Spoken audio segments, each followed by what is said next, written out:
here at Longwood Gardens in Philadelphia today. We're close by. And the message that I wanted to get across is sometimes you gotta set out alone.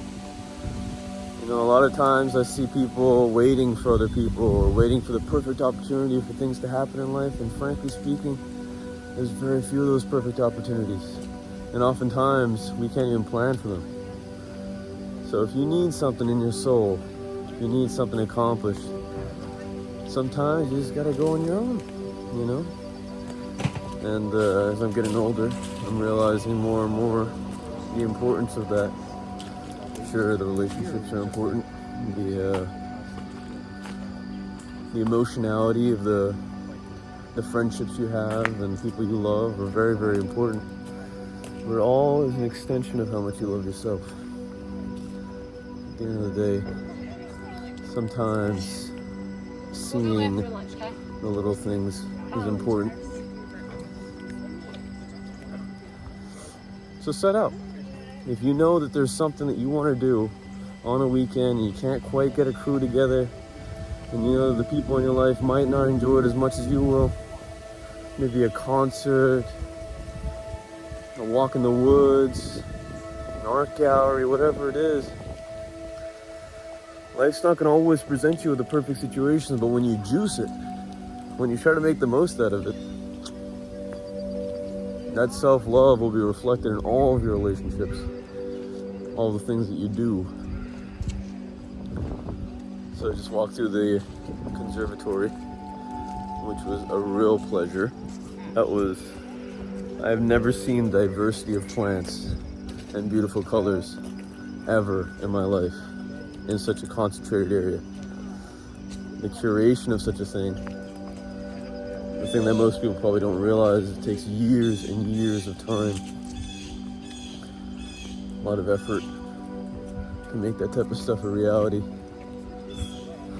And we just kind of come in and enjoy it, right? Without the expression, without the gratitude for the amount of people, the labor that it took to put these things together. And I think that should be part of the experience too, right? We go out here to enjoy ourselves, sure. But what is the purpose of self-enjoyment, in my opinion, if it's not for a greater purpose? Not for something a little bit bigger. Like, what are you taking away from walking around the woods? What are you taking away from seeing beautiful flowers and happy people? You know, is it part of an equation?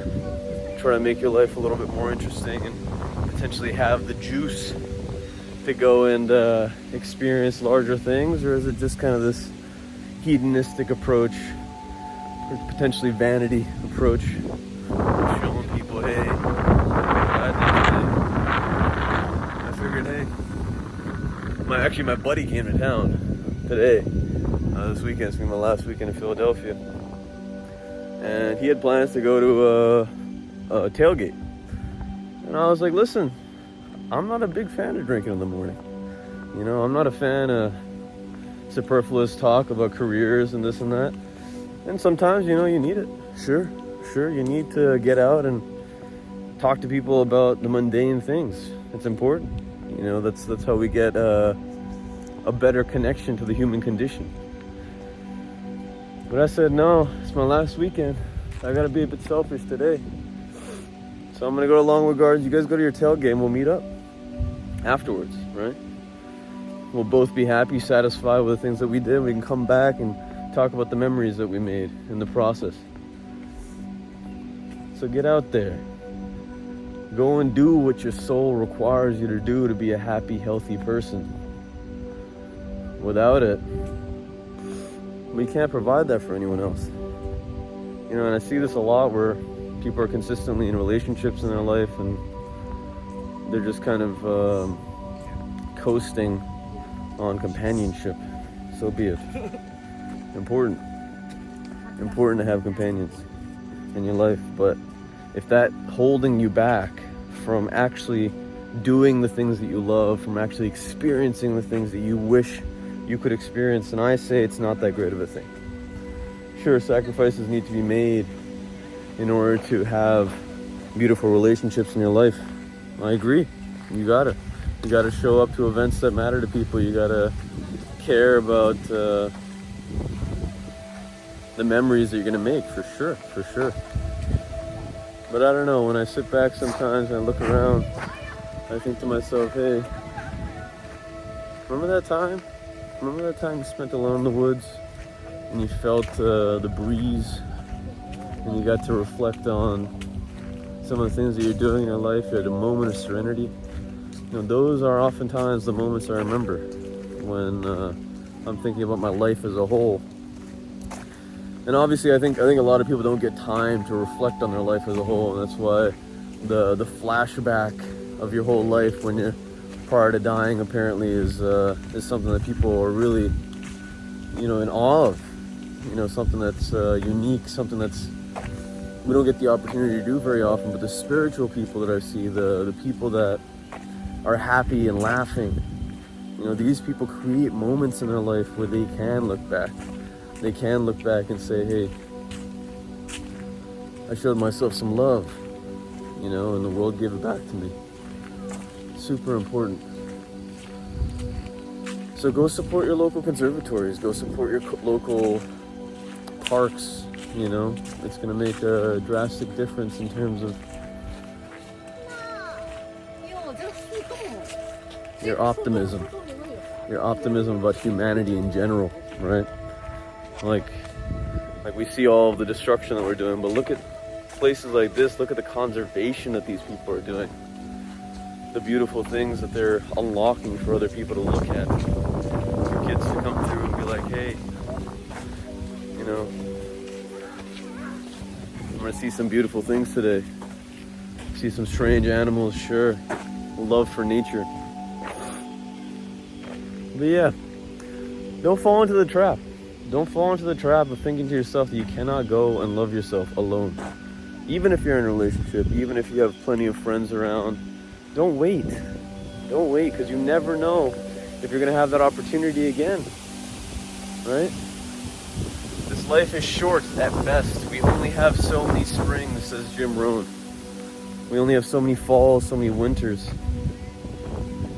Use it, juice it. It will be a part of our personalities. The time that we spend loving ourselves, our potential will be increased.